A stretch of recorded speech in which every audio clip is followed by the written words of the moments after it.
I'm JT Holmes from Squaw Valley, California. I like to ski and I like to fly. You now have an enhanced skiing experience because things that were your obstacles before are now just a separate form of sport. You just take a little bit of speed and off you go. Just fly.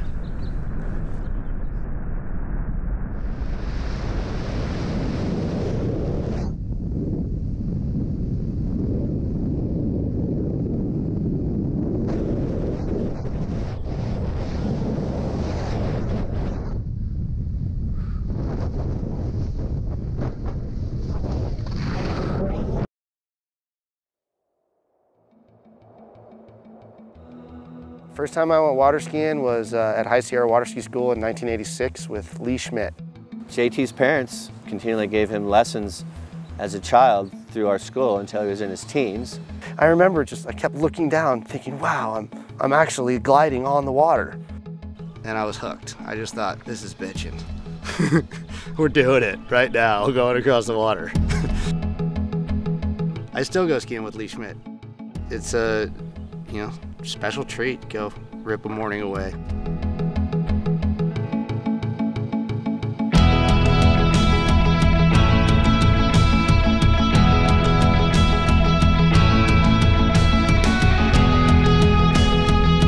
I love to go water skiing in the mornings in particular because it's potent. You get a workout and a lot of speed and a lot of rush in a short period of time.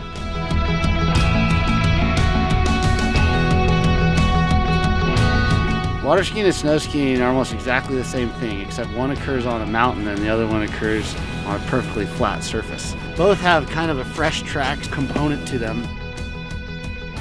Water skiing, always in peaceful, cool places. Lake Tahoe, pretty special place to start a day out water skiing.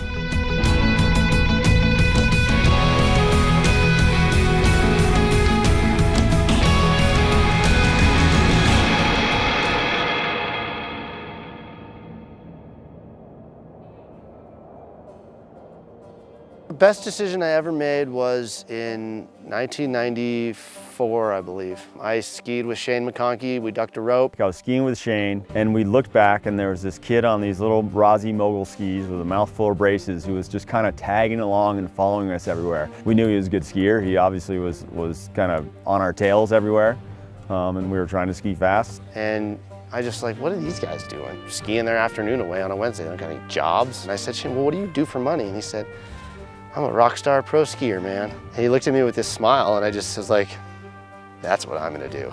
A few years later, I did a first film trip with him up to Alaska. And back in 1998, you don't take 17 or 18-year-olds up to Alaska. But JT ripped Alaska like no 17 or 18-year-old ever had.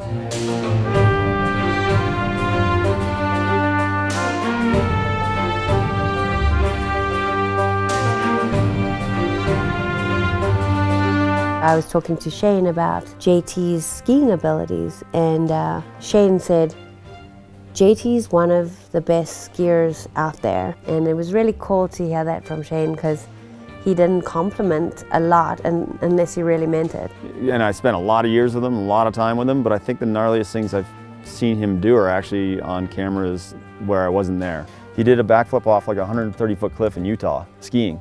And I don't think he'd ever gone over, 60 or 70 feet in his life, and he suddenly does a 130-footer. Like, I'd never seen him do a backflip off anything but a little jump.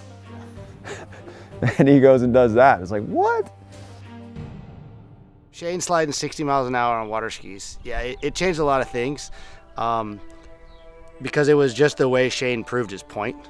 He was always tinkering. So the one day he went to Mountain Hardware and bought planks and screwed in his bindings into planks. I mean, and this guy obviously was not much of a carpenter. I mean, even I know as a woman, it's gonna come out.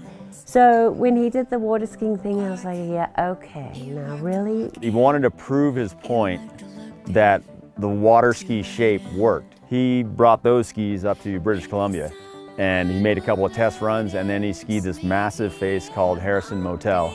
When I saw the footage of what he did, I'm like, I cannot believe you went up on a helicopter with with water skis. Are you insane?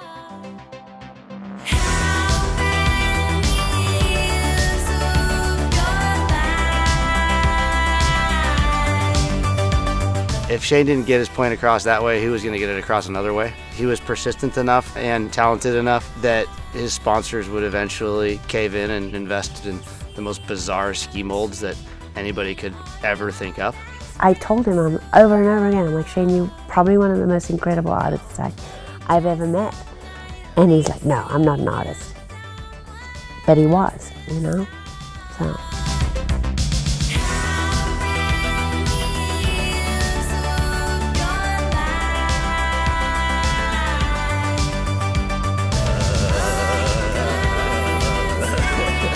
June 22nd of 2002, I made my first base jumps. JT, Word up. what's on your mind? What's on my mind? Just deal with my line twists, then grab my toggles, then navigate. Navigate. That's a good word to live by right now. Or to plunge to your death by, anyway. Yeah.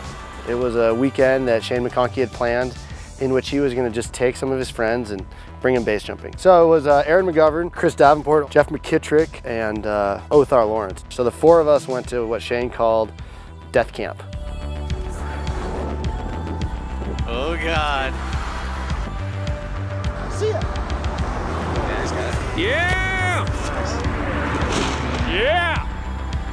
Nice, JT. After that weekend, I realized, wow, concept of combining skis and parachute was just immediately in my face. I was like, wow, I could do this really quickly. So let's learn how to skydive, let's learn how to base jump, and soon enough we'll be skiing off cliffs. 7 months later, it's January 15th of 2003, and Shane, who'd been working at this goal for years, was ready to do his first ski base jumps, and you know, I stepped up to the plate and joined him.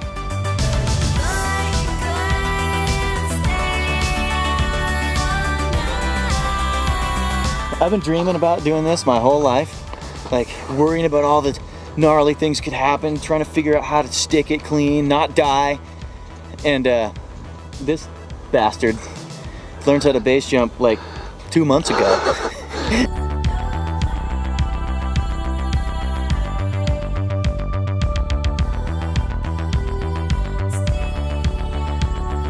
Yeah, JT.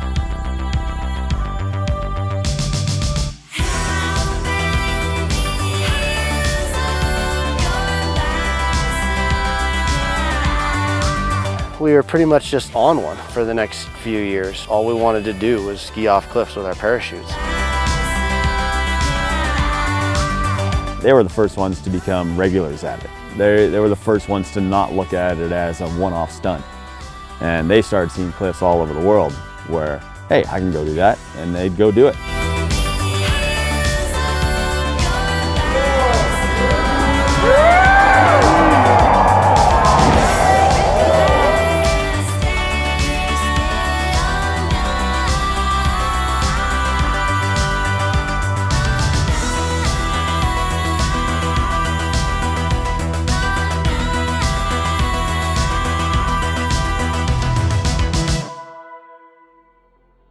Why do we go skiing on the mountain? We go skiing because we like to feel the sensation of a carve, we like to feel acceleration, and we like to feel speed, right? Well, when you go base jumping, you get a huge potent dose of acceleration, speed.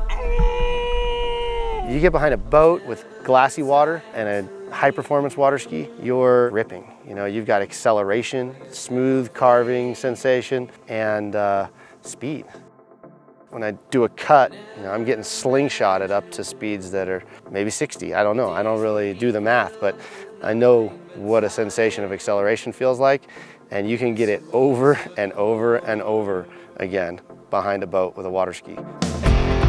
Now I'm just 22, and I feel like there might be kind of ending here, and I'm running out of second chances.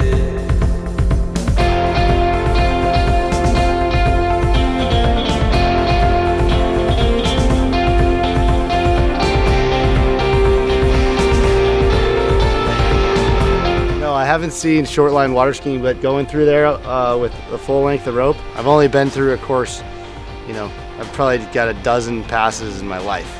I can't imagine doing it with a short length of rope.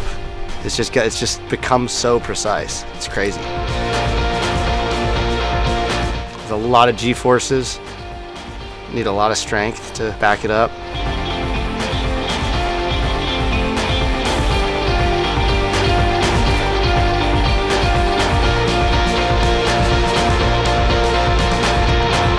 Water skiing, in my opinion, is a fairly underappreciated sport as far as the badass factor is concerned.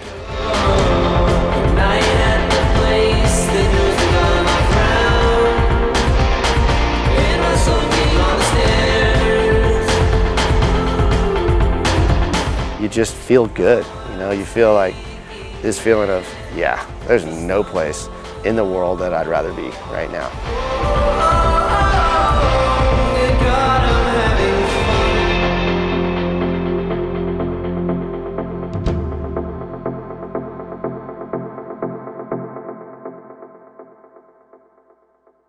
When you go ski base jumping, it's like getting shot out of a cannon.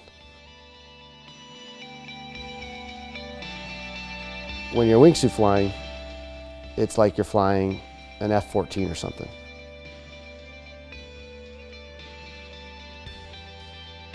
So if you do a wingsuit ski base jump, imagine getting shot out of a cannon and then flying an F-14. And that's pretty exciting, fun way to spend a few minutes of your day. In 2007, Shane and I went to a huge cliff in Norway, skied off of it, and did some flips, cut away our skis, and flew to the fjord below. And again, our eyes were opened. It was like, wow, where can we do this? 2009, in late March, we went to the Dolomites. You know, we had the ideas of doing a double stage ski base and skiing some couloirs and ski basing out of them, and just really kind of storming the castle of the playground that the Dolomites are. The Dolomites are absolutely incredible. We wanted to ski this line called the Sasslinger Couloir and then traverse over to this 1,000-foot cliff. What do you think, Uncle Potato Head? You're looking a little scared. If you fall, you're gonna slide down and have like a real long time to think about it before you die type of terrain. So we go dropping in and the skiing is not fun. It's just horrible skiing. But you know, that's how couloir skiing often is. It's really more about where you are rather than the actual, you know, sensation of skiing. Fuck, dude. Let's keep moving. We ski this steep chute, and it's one of these chutes where if you fall, you're gonna slide for a long time. I had a binding break. I had one chance. I rode my left outside edge to the side of the couloir where the snow was less icy, and I punched my arm in and self-arrested. Holy shit, dude. He managed to self-arrest. This project is done for now. We're gonna spend the rest of the time getting him down the chute. Oh, that was scary. I told you not to go dying on me. I'm glad you didn't. Did I? To ski. You know, we looked at these bindings and realized it had been faded by the sun, so it clearly hadn't been garaged or treated well. You know, when they were going to Italy, there was just definitely more that could go wrong. And it proved in so many circumstances that there was stuff that was going wrong, you know. So, yeah, we all had a bad feeling about that one. In hindsight, it was kind of like, what are you doing, dipshit? Skiing steep couloirs on 15, 20-year-old bindings that have a bunch of sun fade. But, you know, we were very calculated on most everything that we did. But there's that adverb most in there.